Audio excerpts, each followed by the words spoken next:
हुकूमत के खिलाफ अदम एतमाद के लिए नंबर गेम कहां तक पहुंची? मौलाना फजलुर रहमान की आसिफ सरदारी और नवाज शरीफ से मुशावरत, नंबर्स गेम पर इत्मीनान का इजहार।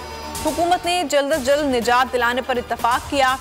नून लीगियों ने शहबाज शरीफ की रिहाइशगाह पर सर जोड़ लिए। अपोजिशन लीडर ने कहा आइंदा हफ्ते किसी भी दिन तहरीक और दरख्वास्त जमा करवाएंगे। अपोजिशन ने अभी तक इजलास बुलाने की दरख्वास्त नहीं दी। तहरीक अदम एतमाद पेश करना तो दूर की बात है। शेख रशीद के बाउंसर, तहरीक अदम एतमाद वो बच्चा है जो लापता हो चुका। फवाद चौधरी के तंज असद उमर बोले अपोजिशन के पास कोई नंबर गेम नहीं, ये करोड़ों की बोलियां लगा रहे हैं। परवेज खटक ने कहा अपोजिशन को शर्मिंदगी के सिवा कुछ नहीं मिलेगा। सियासी जोड़ तोड़ जारी। वज़ीर आज़म कारकान ने असेंबली को ना घबराने का मशवरा। बोले अपोजिशन अदम एतमाद की तहरीक का शौक पूरा कर ले, हमारा होमवर्क मुकम्मल और नंबर गेम पूरे हैं। वफाकी वजीर का जहांगीर तरीन से भी राब्ता। फैसल जावेद कहते हैं वज़ीर आज़म कल अपोजिशन की ग्रैंड साजिश बेनकाब करेंगे।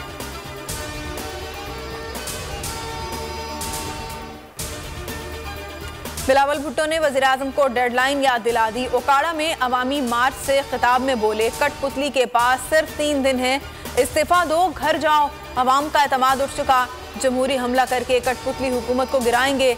बिलावल भुट्टो का काफिला लाहौर के करीब पहुंच गया। सिंध के सियासी बंद में शगाफ पड़ गया है। कहीं ऐसा ना हो बिलावल इस्लामाबाद के हो जाएं और सिंध किसी और का हो जाए।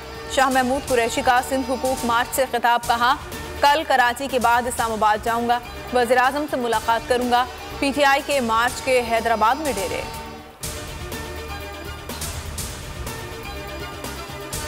पीका तरमीमी ऑर्डिनेंस की सेक्शन 20 हाई कोर्ट में चैलेंज। इस्लामाबाद हाई कोर्ट के चीफ जस्टिस अतन मुनल्ला पीर को समाअत करेंगे। फरतुल्ला बाबर ने दरख्वास्त में कहा सेक्शन 20 इजहार राय, आज़ादी, मालूमात तक रसाई के हक की खिलाफ वर्जी है।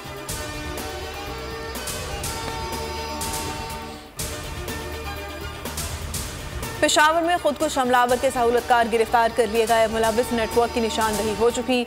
48 घंटे में दहशतगर्द नेटवर्क बेनकाब हो जाएगा। मुअम्मिन खुसूसी बैरिस्टर सैफ की CCPO पेशावर के हमरा न्यूज़ कॉन्फ्रेंस। शेख रशीद का धमाके में मुलविस 3 मुल्ज़मान की शनाख्त का दावा। खुदकुश हमले का मुकदमा दर्ज। मजीद 5 नमाजी दम तोड़ गए। शुहदा की तादाद 62 हो गई। रूस ने यूक्रेन में आर्जी जंगबंदी का ऐलान कर दिया। जंगबंदी का मकसद लोगों को इनखला के लिए महफूज रास्ता फराहम करना है। जंगज़दा यूक्रेन से पहला पाकिस्तानी तालिब इल्म जान बचाकर कराची पहुंच गया।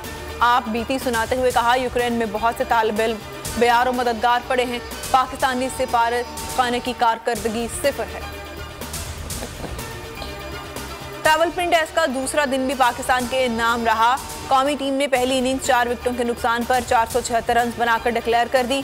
मेहमान टीम पूरे दिन सिर्फ 3 विकेटें हासिल कर सकी। खराब रोशनी से खेल मुतासिर। खेल के आगाज पर शेन वॉर्न की याद में 1 मिनट की खामोशी इख्तियार की गई। और कराची लिटरेचर फेस्टिवल का दूसरा रोज मुख्तलिफ मौज़ूआत पर 20 से ज़ायद सेशंस का इनकाद। 10 से ज़ायद किताबों की रोनमाई। दूसरे रोज का इख्तिताम मुशायरे से होगा।